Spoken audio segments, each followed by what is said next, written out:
एक गांव में गोपाल नाम का एक किसान रहता था। उसके पास 3 गायें थीं और वह रोज खेत में काम करने जाता था। उसके यहाँ 2 जुड़वा बेटियों का जन्म हुआ जो देखने में बेहद सुंदर थीं। दोनों इतनी एक जैसी थीं कि उनके माता पिता के अलावा कोई नहीं पहचान सकता था कि कौन संजना है और कौन शिवानी। क्या हुआ जी, इतने चुप चुप क्यों हो आज? मुझे लड़कियां नहीं चाहिए थीं। मैं तो हमेशा एक बेटे का सपना देख रहा था। जुड़वा बेटियां हो गई हैं, तो क्या कयामत आ गई? तुम बाप बने हो, ये तो जिम्मेदारी का हिस्सा है। अच्छा बस रहने दो।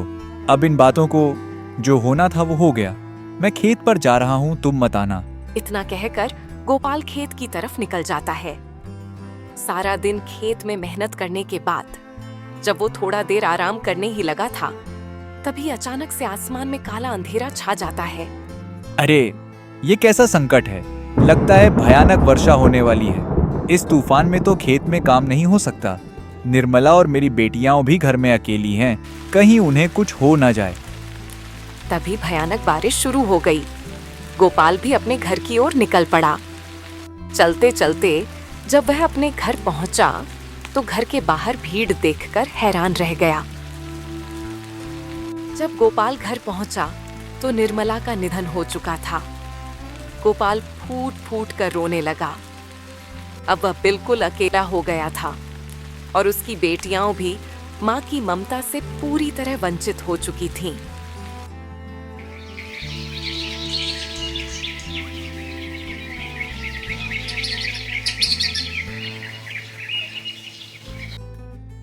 गोपाल बहुत टूट गया, लेकिन अपनी बेटियों के लिए जीने लगा। थोड़े समय बाद उसने दूसरी शादी कर ली। नई मां का नाम था कामना। देखो कामना, तुम्हारे लिए भी इस घर में थोड़ी मुश्किलें होंगी। मुझे गलत मत समझना, मगर मेरी ये शादी अपनी 2 बच्चियों के लिए की है, ताकि उन्हें माँ की कमी महसूस ना हो। नहीं नहीं जी, कैसी बातें कर रहे हैं आप? मैं आपकी इन दोनों बेटियों को अपनी संतान की तरह प्यार करूंगी। मुझे तुमसे यही उम्मीद थी कामना। मैं बहुत धन्य हूँ कि तुम मेरी पत्नी बनी। लेकिन दिल से कामना उन्हें बिल्कुल भी पसंद नहीं करती थी। वह सिर्फ दिखावा करती थी। वह बच्चियों पर हर वक्त गुस्सा करती, जरा जरा सी बात पर सजा देती। हाय रे मेरी फूटी किस्मत, इन दोनों के ताता से मेरा सर फटने लगा है। इन्हें यहाँ से कहाँ फेंक कर आऊं मैं? बस बहुत हो गया। अब वो वक्त आ ही गया है जब मुझे इन दोनों से जान छुड़ानी होगी। इसके अलावा और कोई रास्ता नहीं है। आगे जो होगा देखा जाएगा। कामना ने जब गोपाल के न होने का मौका देखा तो वह दोनों बच्चियों को धीरे धीरे जंगल की ओर ले जाने लगी। वह डर और शक की हालत में धीरे धीरे कदम बढ़ा रही थी, जैसे किसी से छुपकर जा रही हो। जब वह जंगल की हरी भरी पगडंडियों पर पहुंची तो उसने दोनों बच्चियों को अलग अलग दिशाओं में छोड़ने का फैसला किया। अब मैं इन दोनों को एक दूसरे से बहुत दूर फेंक कर छोड़ दूंगी, ताकि अगर एक बच्ची बच भी गई तो दूसरी का काम तमाम हो जाए। कामना ने एक बच्ची को पूर्व दिशा में एक झाड़ी के पीछे छुपाया और दूसरी बच्ची को पश्चिम दिशा में ले जाकर झाड़ियों के बीच छोड़ दिया। जब कामना दोनों बच्चियों को छोड़ रही थी तो उसे यह मालूम नहीं था कि जंगल में एक हिरण चुपके से यह सब देख रहा था। ये औरत क्या कर रही है? यह तो इन नन्ही जानों को यहाँ मरने के लिए छोड़ गई है। हिरण पूर्व दिशा में रखी गई बच्ची के पास पहुंचा, उसे अपनी पीठ पर धीरे से उठाया और चुपचाप उसे अपनी गुफा की ओर ले गया। इस बच्ची को तो मैं ला आई हूँ, अब जाकर दूसरी बच्ची को भी बचा लाती हूँ। फिर वह पश्चिम दिशा की ओर दौड़ा ताकि दूसरी बच्ची को भी बचा सके। लेकिन वहां का दृश्य कुछ और ही था। आज तो मजे आ गए। कितना नरम और नाजुक मांस। हाय क्या बात है, आज तो ताजा खाने का दिन है। अरे ये क्या हो गया? ये तो लोमड़ी इसे मारकर खा जाएगी। अब इस बच्ची को मैं कैसे बचाऊं? अभी पानी पी आती हूँ ताकि मांस खाने का स्वाद दुगना हो जाए। जैसे ही लोमड़ी वहां से गई, हिरन झाड़ियों के पीछे से निकला और बच्ची को झटपट उठा लिया। तभी लोमड़ी की नजर हिरन पर पड़ गई। ये मेरा शिकार है रे हिरन, इसे तुम कहाँ ले जा रहे हो? रुको जरा, मैं तुम्हें अभी बताती हूँ। हिरन डर के मारे दौड़ने लगा। डरते डरते हिरन एक गांव में जा पहुंचा। आखिरकार वह एक किसान के घर के पास पहुंच गया। लोमड़ी के डर से हिरन ने बच्ची को दरवाजे के बाहर रखा और खुद छिपकर भाग गया।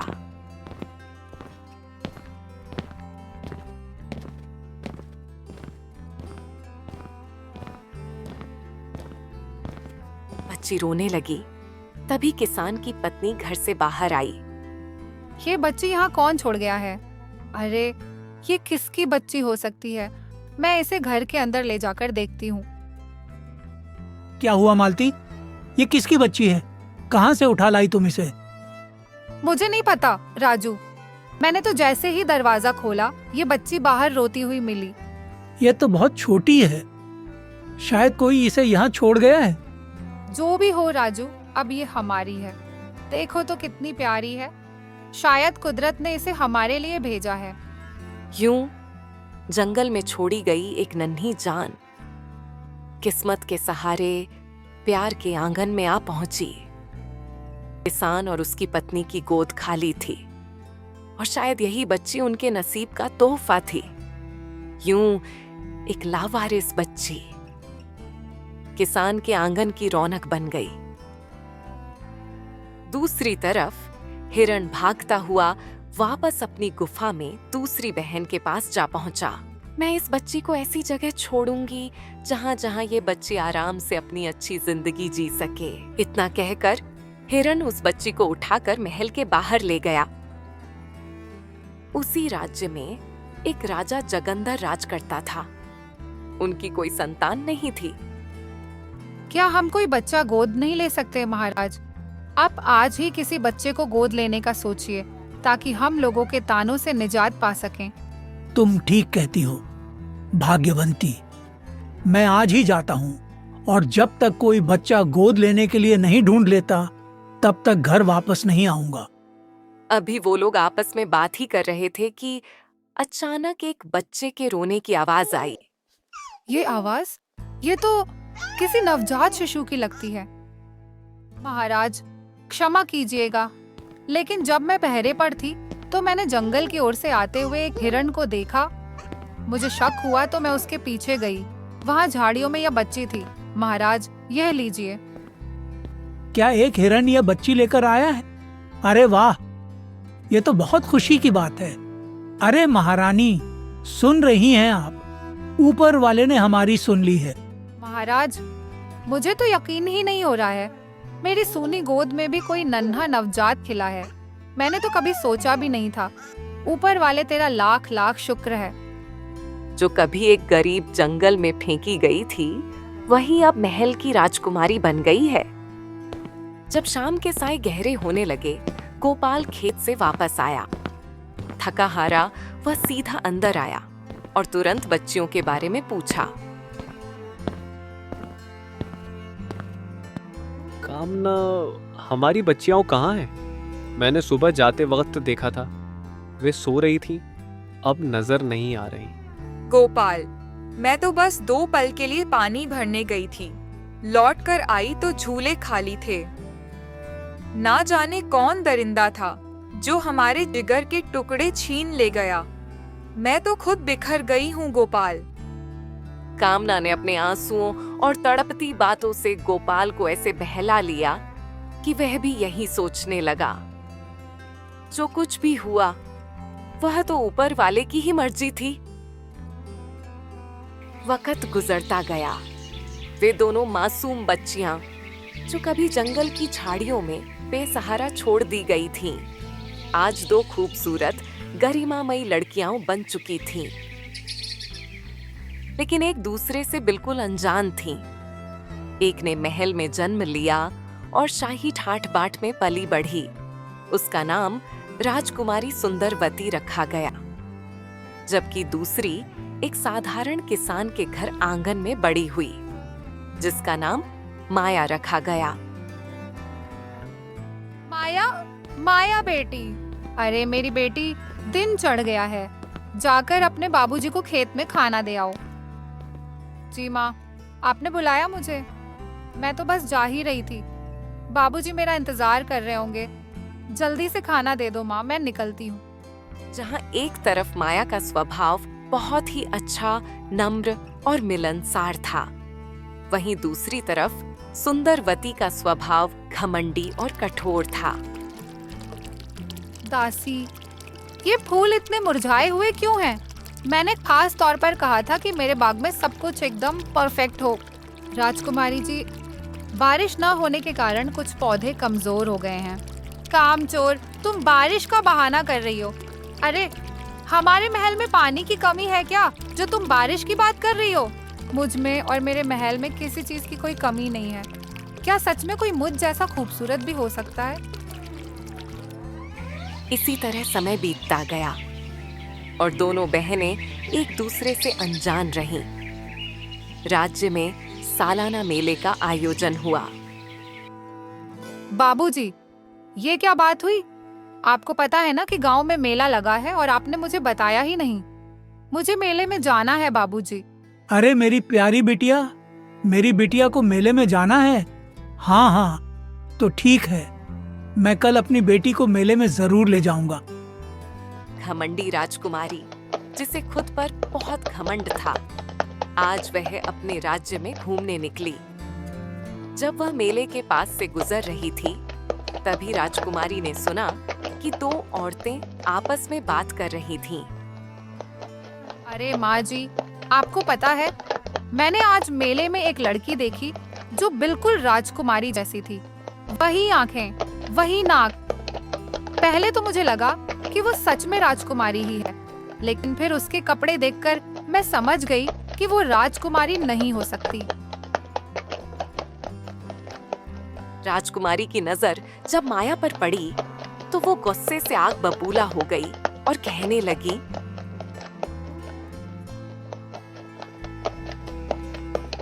ये लड़की कौन है? इतनी हिम्मत कि मेरे जैसी दिखे। क्या ये कोई मजाक है? गांव वालों, जरा सुनो मेरी बात। तुम सब इस लड़की को मेरे जैसा कहते हो, तुम सब इसे मुझ जैसा समझते हो। मैं अब भी साबित कर दूंगी कि ये कभी भी मेरी जैसी नहीं हो सकती। राजकुमारी, आप मुझसे कह रही हैं? मैं तो बस एक किसान की बेटी हूँ। अच्छा, तो तुम एक किसान की बेटी हो? तो सुनो, किसान की बेटी मैं अभी साबित कर देती हूँ। सिर्फ शक्ल मिल जाने से कोई मेरे जैसा नहीं बन सकता। सिपाही, तुरंत महल से 3 सिक्के लेकर आओ, एक सोने का, एक चांदी का और एक हीरे जरा सिक्का। राजकुमारी जी, ये रहे 3 सिक्के, एक चांदी का, एक सोने का और एक हीरा, चारों। तू खुद को मेरी जैसी समझती है तो आओ देखें तुम्हारी अक्ल कहाँ तक है। ये 3 सिक्के हैं, चांदी, सोना और हीरा। जो चाहो अपनी मर्जी से उठा लो। हाँ ठीक है राजकुमारी जी, मैं अपनी मर्जी से उठा लेती हूँ। मैं तो चांदी का सिक्का ही लूंगी। फिर थोड़ी देर सोचने के बाद माया ने चांदी का सिक्का उठा लिया। सभी लोग हंसने लगे। ये समझती है कि ये मेरी जैसी है। अरे, ये तो एक ऐसी लड़की है जिसे सिक्कों की कीमत तक नहीं पता। तुम्हारा ख्वाब भी है कि तुम मेरे जैसी हो। देख लिया आप सब लोगों ने। जिसे आप मेरी तरह कह रहे थे, वो तो मेरे पाँव के जूते के बराबर भी नहीं है। भीड़ की नजरें, तंज भरी सरगोशियां माया जैसे जमीन में समा जाना चाहती थी। सब लोग हंसने लगे। माया शर्मिंदगी से नजरें झुकाए खड़ी थी। कुछ लोग उसे मूर्ख कहने लगे, कुछ ने उसे नादान कहा। माया के आंसू छुपाए न छुप सके। वह अपने बाबा का हाथ पकड़कर वहां से चल दी। माया का दिल टूटा जरूर था, लेकिन उसकी सोच एक नई कहानी लिखने जा रही थी। बेटी माया, ये तुमने क्या किया? तुम्हें तो पता था वहां सोने और हीरे के सिक्के भी थे, फिर तुमने चांदी का सिक्का क्यों चुना? ये बात शायद अभी आपको समझ ना आए, लेकिन थोड़ा वक्त गुजर जाएगा ना, तो सब कुछ साफ हो जाएगा। आप भी समझ जाएंगे। और वो लोग भी जो आज मुझ पर हंस रहे थे। कितना अच्छा लगा इस लड़की को अपमानित करके। मूर्ख, मुझ जैसी बनने चली थी। इसको तो मैं ऐसे नहीं छोड़ूंगी। मैं इसे हर रोज इस तरह पूरे राज्य के सामने अपमानित करूंगी।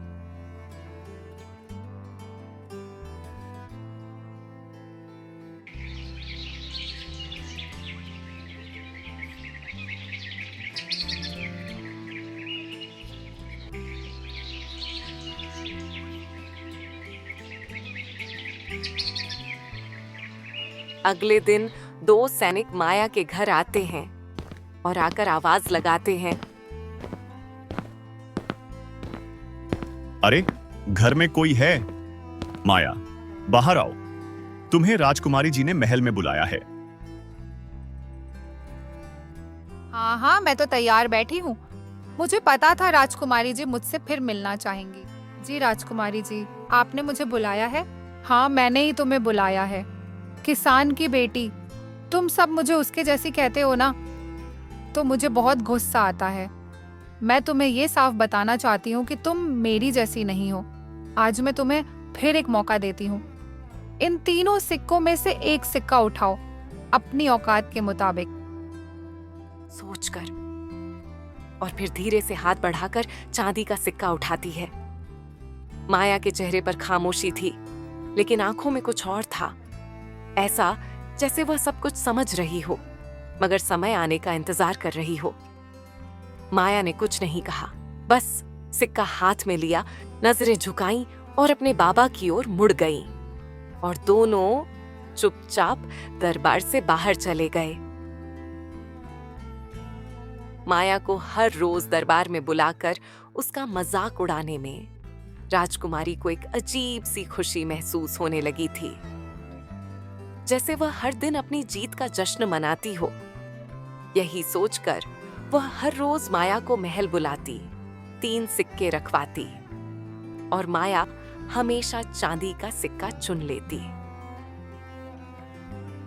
अरे, ये तो कितनी बड़ी मूर्ख है। देखो देखो जरा, हंसी आ रही है इसे देखकर। रोज आकर चांदी का सिक्का उठा लेती है, सोना और हीरा छोड़कर। क्या यही समझदारी है? नहीं नहीं, ये तो मूर्खता की हद है। और ये सोचती है कि ये राजकुमारी जैसी है। हाँ हाँ हाँ, मूर्ख कहो इसे, मूर्ख। और फिर एक दिन माया ने सोने का सिक्का उठा लिया। काफी दिनों तक माया हर रोज दरबार में बुलाई जाती रही। वह रोज सोने का सिक्का चुनती और राजकुमारी सुंदरवती रोज उसका मजाक उड़ाती। दरबारी हंसते, सेविकाएं कानाफूसी करती और माया चुपचाप सिक्का उठाकर वापस चली जाती। लेकिन कुछ समय बीत जाने के बाद एक दिन ऐसा आया जब माया ने वह कीमती हीरा उठा लिया। हा हा हा हा, लगता है इस मूर्ख लड़की को थोड़ी थोड़ी अकल आ ही गई। राजकुमारी जी, गुस्ताखी माफ। राजकुमारी जी, आपने इतने दिनों तक मेरा मजाक बनाया, मुझे मूर्ख कहा, लेकिन आज मैं आपको सच्चाई बताने आई हूँ। आप जानना चाहती थी कि मैंने पहले दिन से सोने या हीरे का सिक्का क्यों नहीं चुना, तो सुन लीजिए। अगर मैं पहले दिन ही हीरा चुन लेती तो आज मेरे पास इतने चांदी के सिक्के नहीं होते और न ही इतना सोना होता। मैंने पहले चांदी इकट्ठा की, यह सोचकर कि जब वह एक हीरे के बराबर हो जाए तब सोना लूं। फिर सोना इकट्ठा किया, यहाँ तक कि वह भी हीरे के बराबर हो जाए। और आज जब मेरा खजाना पूरा हो चुका, तब मैंने हीरे को चुना। आपकी समझदारी का मुकाबला तो कोई कर ही नहीं सकता।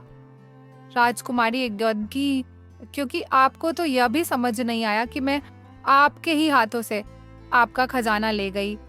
लेकिन मुझे लगता है कि आज के बाद आप मुझे दरबार में नहीं बुलाएंगी। अरे मूर्ख कन्या, तू मुझे मूर्ख कहने का साहस कर रही है?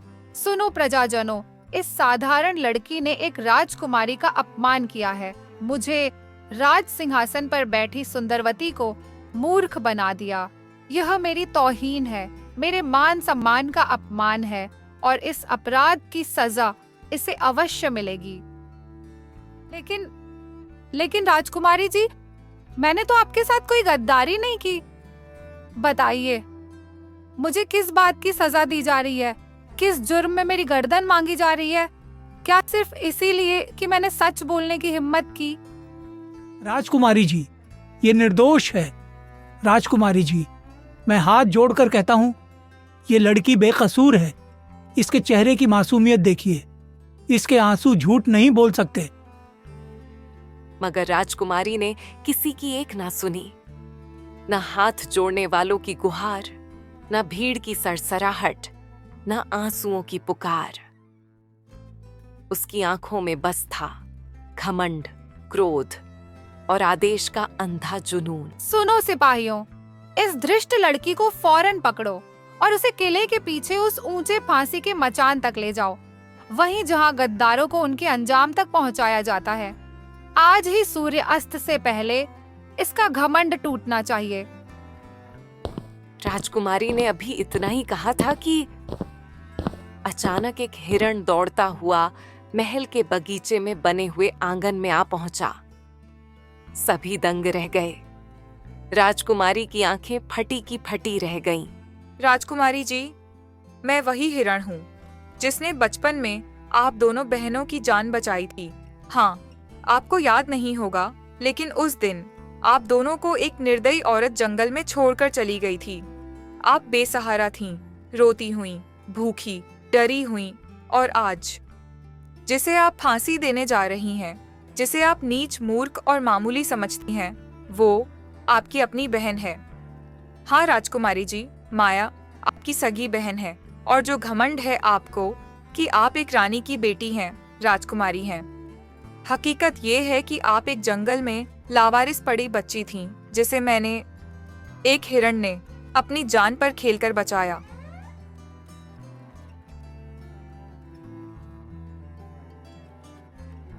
राजकुमारी पश्चाताप भरी आंखों से माया को गले लगाती है। दरबारी शर्मिंदा हो जाते हैं। हिरण सिर झुका देता है और आकाश में सच्चाई, पहनचारे और नई रोशनी का सूरज उगाता है।